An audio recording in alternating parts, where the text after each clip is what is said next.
Hello ladies and gentleman, forensic എന്ന സിനിമയ്ക്ക് ശേഷം ടൊവിനോ തോമസിനെ നായകനാക്കി അഖിൽ പോളും അനസ് ഖാനും ഒരുമിച്ച് ഡയറക്റ്റ് ചെയ്തിട്ടുള്ള ഒരു ത്രില്ലർ ജോണർ മൂവിയാണ് ഐഡന്റിറ്റി എന്ന് പറയുന്നത്.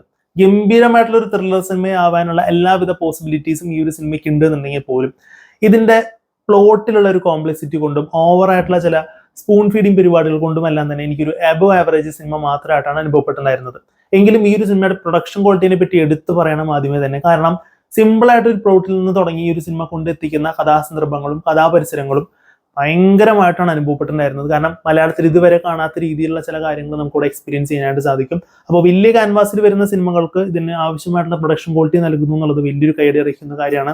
അതിനൊരു ബെസ്റ്റ് എക്സാമ്പിൾ ആണ് കഴിഞ്ഞ വർഷത്തിൽ ഇറങ്ങിയിട്ടുണ്ടായിരുന്ന ബ്രഹ്മയുഗമാണെങ്കിലും മഞ്ഞുമൽ ബോയ്സ്, ARM, ഇപ്പോൾ ലേറ്റസ്റ്റ് ഇറങ്ങിയിട്ടുണ്ടായിരുന്ന മാർക്കൊക്കെ അതിന് ബെസ്റ്റ് എക്സാമ്പിൾ ആണ്.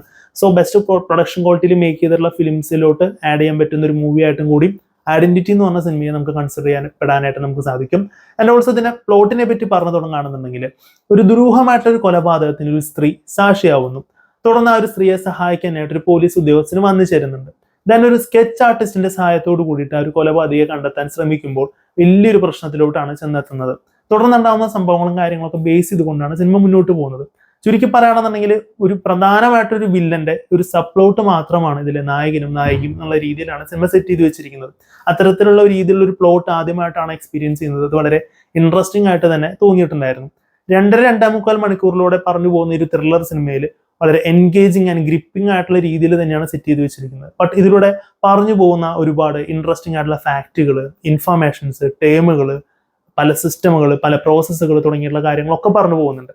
സെക്കൻഡ് ഹാഫിലോട്ട് എത്തുമ്പോൾ അത്തരം കാര്യങ്ങളുടെ ഓവറായിട്ട് വരുന്നത് കൊണ്ടും പലപ്പോഴും പല കാര്യങ്ങളും അത്ര അങ്ങോട്ട് കണക്ട് ആവാത്ത പോലെയാണ് തോന്നിയിട്ടുണ്ടായിരുന്നത്. പിന്നെ സിനിമ കുറച്ച് സെക്കൻഡ് ഹാഫിലോട്ട് എത്തുമ്പോൾ കുറച്ച് കോംപ്ലക്സ് ആയിട്ട് മാറിയത് കൊണ്ട് പല കാര്യങ്ങൾക്കും ഒരു വ്യക്തത ഇല്ലായ്മ എന്ന് തുടങ്ങുന്ന പല കൺഫ്യൂഷൻസ് ഒക്കെ വരുന്നത് കൊണ്ട് തന്നെ പ്രീ ക്ലൈമാക്സിലുള്ള പല സീക്വൻസുകളും കാര്യങ്ങളും അത്ര അങ്ങോട്ട് വർക്ക് ആവാത്ത പോലെയും കണക്ഷൻ കിട്ടാത്ത പോലെയും ഇമ്പാക്ട് കിട്ടാത്ത പോലെയൊക്കെയാണ് അനുഭവപ്പെട്ടിട്ടുണ്ടായിരുന്നത്. അതുകൊണ്ട് തന്നെ സിനിമ അത്ര നേരം നമ്മൾ കണ്ട് ആസ്വദിച്ചിരിക്കുന്ന ആ ഒരു ആസ്വാദനത്തെ ഭയങ്കരമായിട്ട് ആ ഒരു പ്രീ ക്ലൈമാക്സിലും ക്ലൈമാക്സിലും നമ്മുടെ ആസ്വാദനത്തെ ഭയങ്കരമായിട്ട് ബാധിച്ചു എന്നുള്ളത് പറയേണ്ടതായിട്ട് വരും. ഫസ്റ്റ് ഹാഫ് ഒക്കെ പറയുകയാണെന്നുണ്ടെങ്കിൽ സിമ്പിൾ ആയിട്ടുള്ള ഒരു പ്ലോട്ട് അത് പ്രസന്റ് ചെയ്തിരിക്കുന്ന രീതി കിഡിലനായിരുന്നു.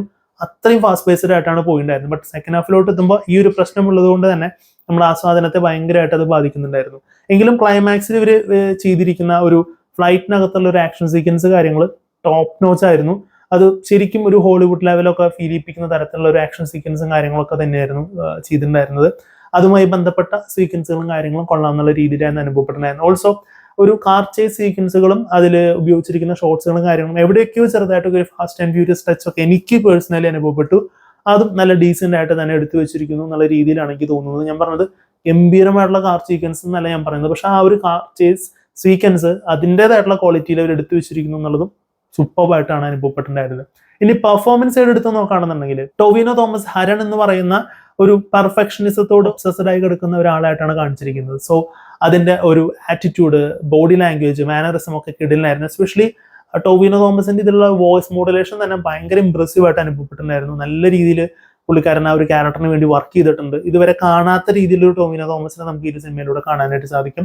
ദെൻ ഫീമെയിൽ ലീഡായിട്ട് വന്നിരിക്കുന്ന തൃഷയ്ക്ക് കാര്യമായിട്ടുള്ള ഒരു റോൾ ഉണ്ടായിരുന്നില്ല. തൃഷയ്ക്ക് പകരം ആര് ചെയ്താലും ഈ റോൾ ഓക്കെ ആയിരുന്നു. ബട്ട് എനിക്ക് തോന്നുന്നു ഒരു കാസ്റ്റ് കുറച്ചും കൂടിയും അട്രാക്റ്റീവ് ആവണം എന്ന് കരുതിയിട്ട് തൃഷയെ കാസ്റ്റ് ചെയ്ത പോലെയാണ് എനിക്ക് പേഴ്സണലി തോന്നിയിട്ടുണ്ടായിരുന്നത്.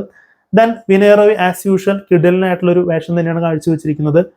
ഡോക്ടർ, ഹനുമാൻ തുടങ്ങിയ സിനിമകളിലൊക്കെ നമ്മൾ കണ്ടിട്ടുള്ള ആ ഒരു വേഷന്റെ കുറച്ചും കൂടി ഹയർ ആയിട്ടുള്ള ഒരു വേഷമാണ് വിനയ് റോയ് ഇതിൽ ചെയ്തിരിക്കുന്നത്. അതും കിഡലിനായിട്ട് തന്നെ അനുഭവപ്പെട്ടിട്ടുണ്ടായിരുന്നു. പിന്നെ കിഡലിനായിട്ട് അനുഭവപ്പെട്ടിട്ടുണ്ടായിരുന്നത് ഷമ്മി തിലകന്റെ വേഷമാണ്. ഷമ്മി തിലകന്റെ ആ ഒരു ക്യാരക്ടറിലൂടെയാണ് പല ഇൻഫോർമേറ്റീവ് ആയിട്ടുള്ള കാര്യങ്ങളും അല്ലെങ്കിൽ ഒരു കഥയെ പറ്റിയിട്ടുള്ള കൂടുതലായിട്ടുള്ള കാര്യങ്ങളൊക്കെ പറഞ്ഞു പോകുന്നത്. എനിക്ക് തോന്നുന്നു ഈ ഒരു സിനിമയിൽ ഏറ്റവും കൂടുതൽ ഡയലോഗ്സ് ഉള്ളത് ഷമ്മി തിലകനായിരിക്കും. പക്ഷെ ഷമ്മി തിലകന്റെ വോയിസിൽ അത്തരം കാര്യങ്ങൾ കുറച്ച് ഇൻഫോർമേറ്റീവ് ആയിട്ടുള്ളതും പല ഫാക്റ്റുകളും കാര്യങ്ങളൊക്കെ അറിയുമ്പോൾ വളരെ ഇൻട്രസ്റ്റിംഗ് ആയിട്ടുള്ള രീതിയിൽ തന്നെയാണ് അനുഭവപ്പെട്ടിട്ടുണ്ടായിരുന്നത്. പിന്നെ അജു വർഗീസ് ഒരു ഡിഫറെന്റ് ആയിട്ടുള്ള ഒരു പോലീസ് ഓഫീസറിന്റെ വേഷം ചെയ്തിട്ടുണ്ട്. അതും അടിപൊളിയായിട്ട് തന്നെ വന്നിട്ടുണ്ടായിരുന്നു. വളരെ ചുരുങ്ങിയ ക്യാരക്ടേഴ്സ് മാത്രമേ സിനിമയിലുള്ളൂ. അവരെ മാത്രം കോൺസെൻട്രേറ്റ് ചെയ്തുകൊണ്ടാണ് സിനിമ പോകുന്നത്.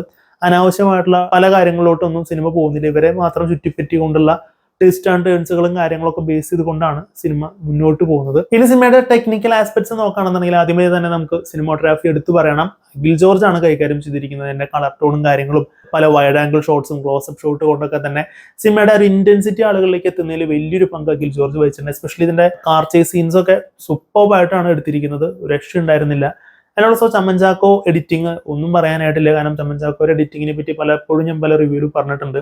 ഈ ഒരു സിനിമ നോൺ ലീനിയർ രീതിയിൽ പ്രസന്റ് ചെയ്തിരിക്കുന്നതുകൊണ്ട് തന്നെ പല കട്ട്സുകളും കാര്യങ്ങളും വളരെ ഫാസ്റ്റ് പേസ്ഡ് ആവും വേണം. അറ്റ് ദ സെയിം ടൈം പ്രേക്ഷകർക്ക് മനസ്സിലാവും വേണം എന്നുള്ള രീതിയിൽ മനസ്സിലാക്കിക്കൊണ്ടുള്ള എഡിറ്റിംഗ് കാര്യങ്ങളും കിടലായിരുന്നു. And also music and background score done by Jakes Bijoy. സിനിമയെ ശരിക്കും ആ ഒരു ഫാസ്റ്റ് പേസ് മൂഡ് അല്ലെങ്കിൽ അതിൻ്റെ ഇന്റൻസിറ്റി ഡെവലപ്പ് ചെയ്യുന്നതിൽ അല്ലെങ്കിൽ സിനിമയുടെ സീൻസിനെ പലപ്പോഴും എലിവേറ്റ് ചെയ്യുന്നതിലും വലിയൊരു പങ്ക് ജെയ്ക്സ് ബിജോയ് വഹിച്ചിട്ടുണ്ട്. ചില ഷോട്ടുകളിൽ ഒരു ടോവിനോയ്ക്ക് ചെറിയ മാസ് പരിവേഷം കൊടുക്കുന്നതിനുള്ള ചില ബാക്ക്ഗ്രൗണ്ട് സ്കോർ കാര്യങ്ങൾ ചിലത് എനിക്ക് വളരെയധികം ഇഷ്ടപ്പെട്ടിട്ടുണ്ടായിരുന്നു. അങ്ങനെ ആകെ മൊത്തത്തിൽ പറയുകയാണെന്നുണ്ടെങ്കിൽ കണ്ടിരിക്കാൻ പറ്റുന്ന നല്ല ഒരു ത്രില്ലർ മൂവി ആയിട്ടാണ് ഐഡന്റിറ്റി എന്ന് പറഞ്ഞ സിനിമ അനുഭവപ്പെട്ടിട്ടുണ്ടായിരുന്നത്.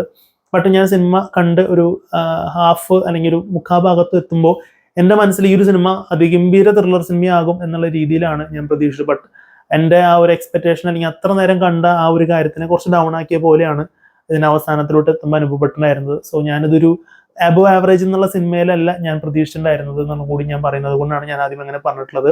സോ നിങ്ങൾ ഈ സിനിമ കണ്ടിട്ടുള്ളവരാണെന്നുണ്ടെങ്കിൽ നിങ്ങളുടെ അഭിപ്രായം തീർച്ചയായിട്ടും കമന്റ് ബോക്സിൽ രേഖപ്പെടുത്തുക. സോ മറ്റൊരു വീഡിയോയിൽ കാണുമ്പോഴേക്കും ഗുഡ് ബൈ.